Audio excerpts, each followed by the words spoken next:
नमस्कार, स्वागत है आपका बिहार समाचार में। इस वीडियो में हम बात करेंगे बिहार की अब तक की सभी बड़ी खबरों के बारे में। सभी खबरें आपके काम की और सिलेक्टेड हैं। तो आज की बड़ी खबरों पर बात करने से पहले आपसे एक छोटी सी अनुरोध है कि इस वीडियो को एक प्यारा सा लाइक अवश्य कर दीजिएगा।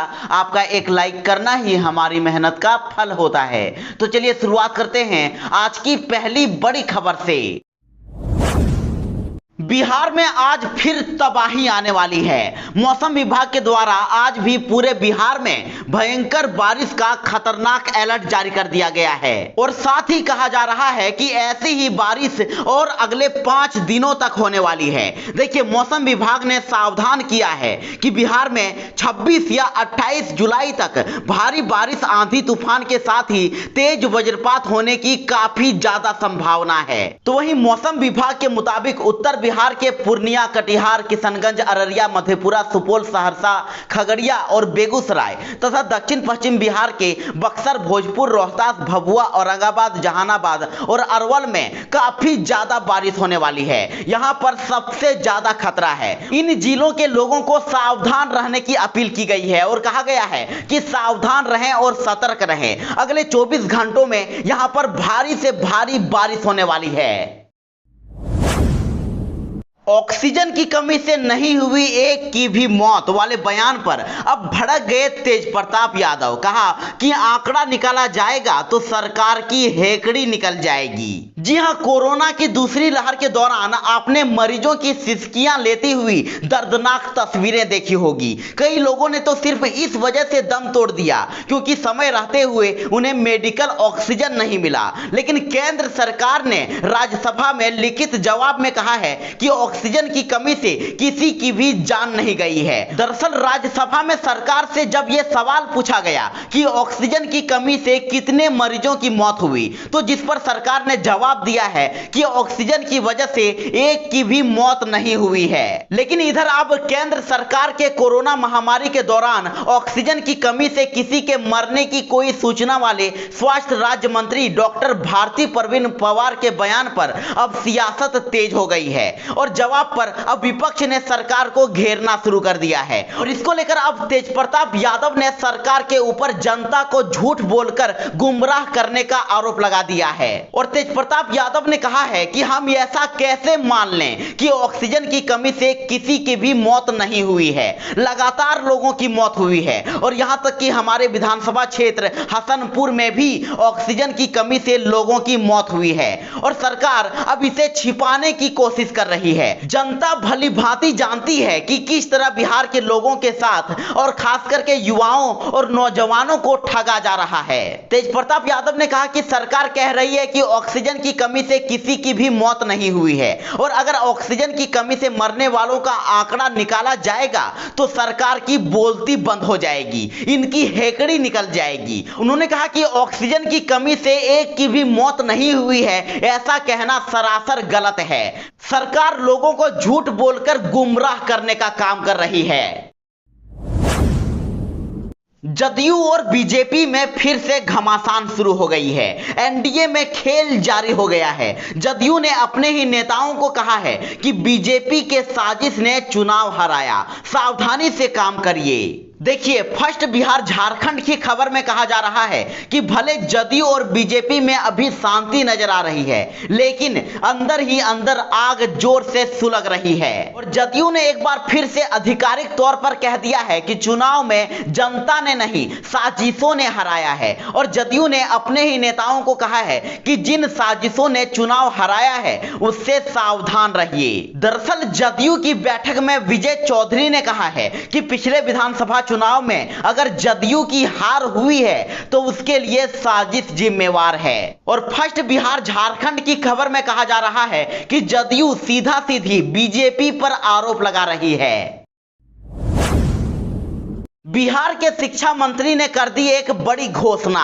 अब अगस्त में खुल जाएंगे 10वीं तक के स्कूल। जी हां, अब स्कूलों को खोलने का फैसला कर लिया गया है। राज्य में अब पहली से 10वीं कक्षाओं तक के सभी सरकारी एवं निजी प्रारंभिक और माध्यमिक विद्यालय अब अगस्त के दूसरे सप्ताह से खुलने वाले हैं। शिक्षा मंत्री विजय कुमार चौधरी ने बताया है कि कोरोना महामारी के चलते राज्य में 6 अगस्त तक आंशिक रूप से अनलॉक है और इससे पहले आपदा प्रबंधन समूह की बैठक में पहली से 10वीं कक्षाओं तक के बच्चों की पढ़ाई शुरू करने पर कोरोना प्रोटोकॉल के तहत महत्वपूर्ण निर्णय लिया जाएगा।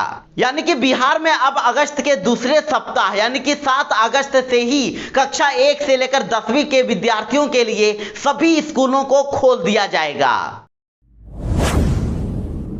इस बार भी नहीं होगा श्रावणी मेला। सुल्तानगंज में गंगा घाटों पर तैनात रहेगी पुलिस। जी हां, बड़ी खबर है कि सरकार से अनुमति नहीं मिलने के कारण बिहार के सुल्तानगंज से झारखंड के देवघर के बीच लगभग 11 किलोमीटर कांवरिया पथ पर इस बार भी बोलबम के जयकार नहीं गूंजेंगे। इस बार भी श्रावणी मेला का आयोजन नहीं किया जाएगा। आपको बता दें कि बिहार सरकार के अनलॉक 4.0 के तहत सार्वजनिक रूप से धार्मिक कार्यक्रमों पर रोक और धार्मिक स्थलों को बंद रखने के निर्देश की वजह से भागलपुर जिला प्रशासन ने सुल्तानगंज में इस बार भी 1 महीने तक चलने वाले विश्व प्रसिद्ध श्रावणी मेला आयोजित नहीं करने का निर्णय लिया है और इसके लिए सुल्तानगंज में प्रवाहित उत्तर वाहिनी गंगा घाटों पर दंडाधिकारियों के साथ पुलिस की तैनाती भी कर दी गई है। बिहार सरकार का बड़ा आदेश। अब कोरोना काल में नौकरी की परीक्षाओं को मिली छूट। अब वोकेशनल कोर्स के लिए भी होगा एंट्रेंस एग्जाम। जी हां, इस वक्त की एक बड़ी खबर राजधानी पटना से सामने आ रही है। बिहार सरकार की ओर से बड़ा आदेश जारी कर दिया गया है और कोरोना काल में अब नौकरी या बहाली की परीक्षाओं के आयोजन की इजाजत दे दी गई है। सरकार के इस फैसले को लेकर मुख्य सचिव त्रिपुरारी शरण ने सभी जिलों के डीएम, एसपी, एसएसपी और विभिन्न विभागों के वरीय अधिकारियों को पत्र लिखकर यह जानकारी दे दी है और इसके अलावा सरकार ने एक और बड़ा फैसला कर लिया है। गृह विभाग की ओर से जारी आदेश के मुताबिक कोरोना गाइडलाइन में बदलाव किया गया है और बदलाव करते हुए सरकार ने कहा है कि विश्वविद्यालय, सभी प्रकार के कॉलेज, तकनीकी शिक्षण संस्थान और 11वीं और 12वीं तक के स्कूलों को कुल छात्रों की 50% उपस्थिति के साथ अब खोले जा सकते हैं और साथ ही अब सभी प्रकार के प्रशिक्षण संस्थान भी प्रशिक्षुओं की 50% उपस्थिति के साथ अब खोले जा सकेंगे। और साथ ही सरकार ने एक बार फिर से स्पष्ट किया है कि विश्वविद्यालय, सभी प्रकार के कॉलेज, तकनीकी शिक्षण संस्थान और 11वीं और 12वीं के स्कूलों को छोड़कर अन्य सभी स्कूल, कोचिंग, ट्रेनिंग और शैक्षणिक संस्थान अब भी बंद रहेंगे। इस अवधि में विश्वविद्यालयों और विद्यालयों द्वारा किसी भी प्रकार की परीक्षाएं भी नहीं ली जाएगी। तो इधर मुख्यमंत्री नीतीश कुमार को बीजेपी ने दे दिया बड़ा झटका। कहा कि एससी एसटी के अलावा नहीं होगी जातीय जनगणना। जी हां, जनसंख्या नियंत्रण कानून को लेकर बीते कुछ दिनों पहले से ही बिहार में खूब बयानबाजी हो रही थी और नीतीश कुमार ने साफ कह दिया था कि कानून की जगह लोगों को शिक्षित और जागरूक करने की जरूरत है और इस बयान के जरिए भले ही जनसंख्या नियंत्रण कानून को लेकर बिहार के मुख्यमंत्री नीतीश कुमार ने बीजेपी का साथ नहीं दिया, लेकिन अब फिर बीजेपी ने जनगणना को लेकर फिर एक बार नीतीश कुमार को झटका दे दिया है और केंद्र सरकार ने नीतिगत मामलों के रूप में जनगणना में एससी एसटी के अतिरिक्त कोई जातीय जनगणना नहीं करने का फैसला किया है। दरअसल बिहार के मुख्यमंत्री नीतीश कुमार ने जाति आधारित जनगणना का समर्थन किया था, लेकिन संसद के मानसून सत्र में सरकार ने स्पष्ट कर दिया है कि 2021 की जनगणना जाति आधारित नहीं होगी। आपको बता दें कि केंद्रीय गृह राज्य मंत्री नित्यानंद राय ने संसद में पूछे गए एक सवाल के जवाब में यह जानकारी दी है।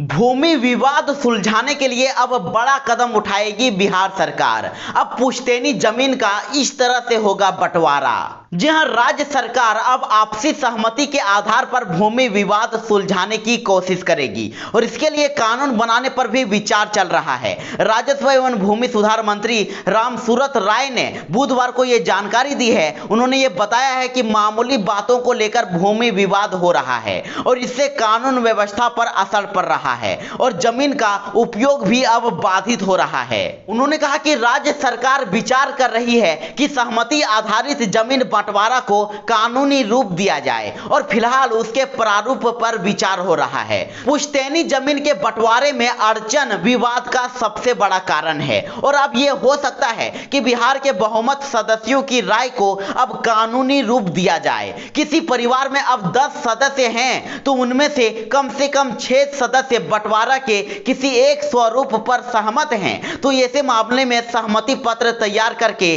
उसे कानूनी मान्यता दे दी जाएगी। और इसके साथ ही उन्होंने कहा कि सहमति पत्र पर परिवार के बहुमत सदस्यों के अलावा पंचायत के मुखिया चुनाव के निकटतम प्रतिद्वंदी, वार्ड सदस्य और चकबंदी एवं राजस्व विभाग के अधिकारी कर्मचारी दस्तखत करेंगे और इसे कानूनी मान्यता मिल जाएगी। तो अल्पसंख्यक सदस्यों के लिए इस तरह के सहमति पत्र को मानना कानूनी तौर पर बाध्यकारी होगा।